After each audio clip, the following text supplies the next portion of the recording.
I never imagined that one day, my whole view of my family would change forever. If someone had told me months ago that I would uncover a secret about my dad that could break our home, I would have laughed.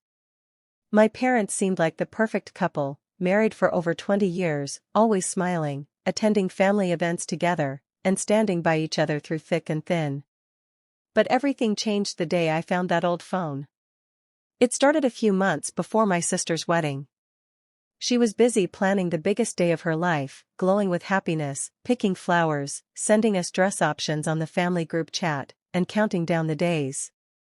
My mom was her biggest helper, running around, calling vendors, and helping her with wedding favors. Dad and I were helping too, mostly with logistics and paying the bills. One Saturday, while helping my dad clean out the storage room, I stumbled upon a dusty box filled with old electronics. There were wires, chargers, a cracked tablet, and at the bottom, an old smartphone. The kind people used in the early 2010s. "Dad, does this still work?" I asked, holding up the phone. He glanced at it and shrugged. "Probably dead by now." Curiosity got the better of me. Later that evening, I plugged it in and let it charge. It took a while, but it finally came to life. The lock screen didn't even have a password, probably because back then, people weren't too worried about phone security. I flipped through some photos first, blurry shots of family dinners, an old Christmas tree, random selfies of my dad making silly faces. Then, I made the mistake of checking his messages. There was one conversation saved under the name Jay. Only 5 messages, but they hit me like a truck. "I heard you're coming to my house. Make sure you don't mention anything about us, winky face. Good morning, beautiful. Can't wait to see you again. Let's keep this our little secret." I just stared at the screen, my hands shaking. The date on the messages said 2012, over 13 years ago. I kept scrolling but found nothing else. My gut told me that he probably deleted the rest.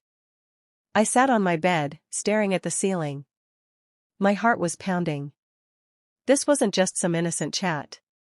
The tone, the secrecy.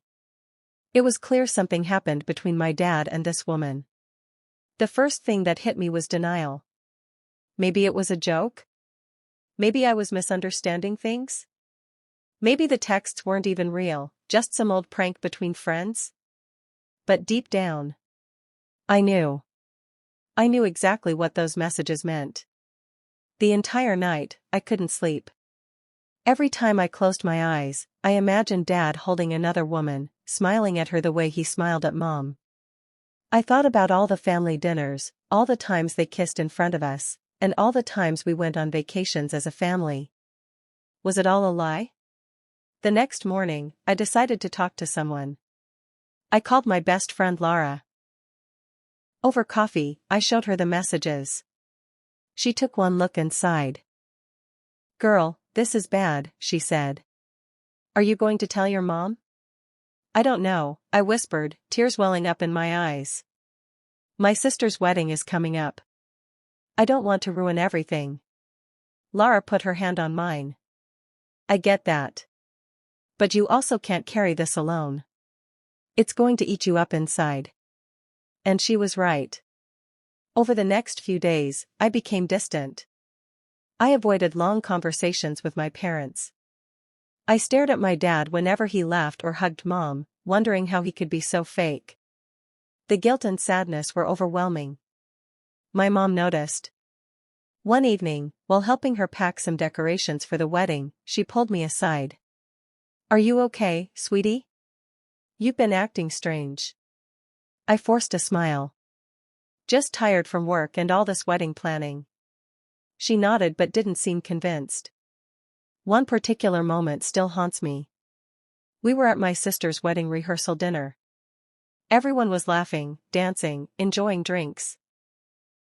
I was standing by the corner of the hall when I saw something that froze me. Dad, talking to a woman at the far end of the room. She was tall, dark-haired, and familiar.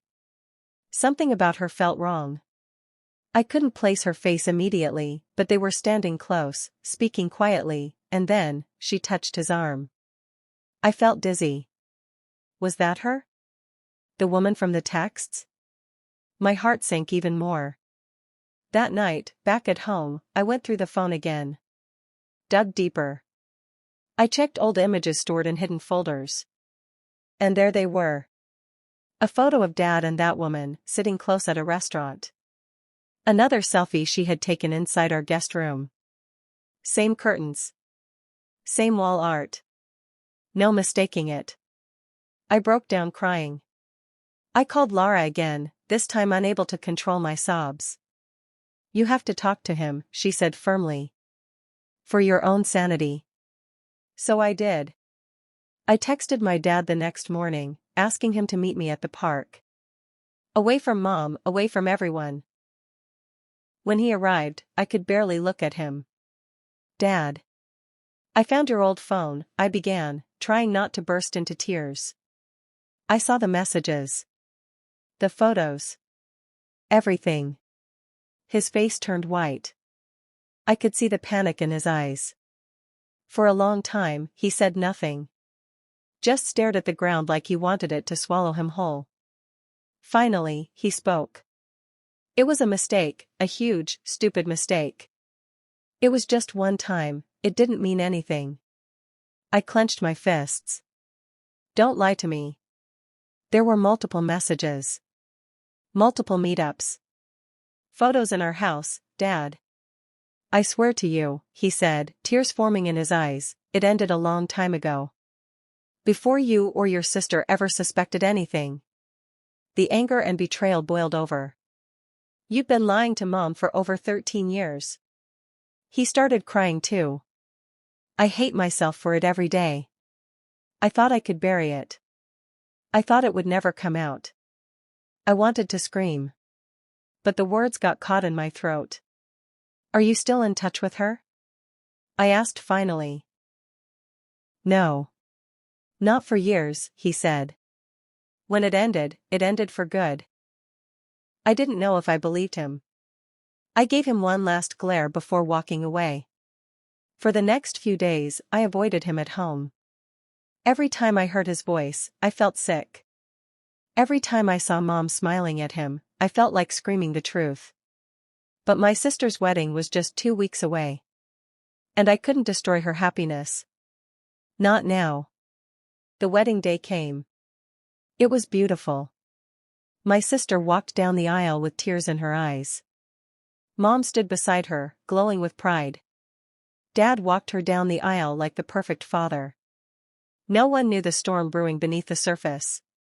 But I knew I couldn't keep this secret forever. 2 days after the wedding, I sat Dad down again. You have to tell her. I won't keep this secret for you anymore.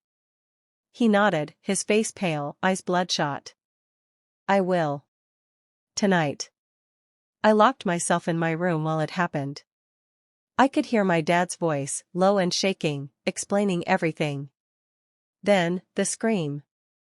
The sound of my mom breaking down. Crying, shouting. I heard things being thrown, doors slamming. My heart shattered into pieces. For days after, the house was like a graveyard. No laughter. No music. Just silence, and tears. My mom wouldn't speak to him. Some days she wouldn't eat. Other days she packed bags, threatening to leave. My dad begged, cried, even slept on the couch for weeks. They started counseling, but things were never the same. Every time I walked past their room, I wondered if they were talking, or fighting again. One night, a month later, my mom knocked on my door. When I opened it, she hugged me tightly, crying into my shoulder. Thank you for being brave enough to tell me, she whispered. I cried too. I'm so sorry, Mom. Our family is still healing. Some wounds take years, maybe decades, to fully close. Trust, once broken, takes a lifetime to rebuild. I don't regret uncovering the truth. But I often wonder, if I hadn't found that phone, would we still be that perfect family I believed we were? The truth is painful. But lies, they're even worse. Now I'm just here, holding the broken pieces, hoping one day, we'll put them back together.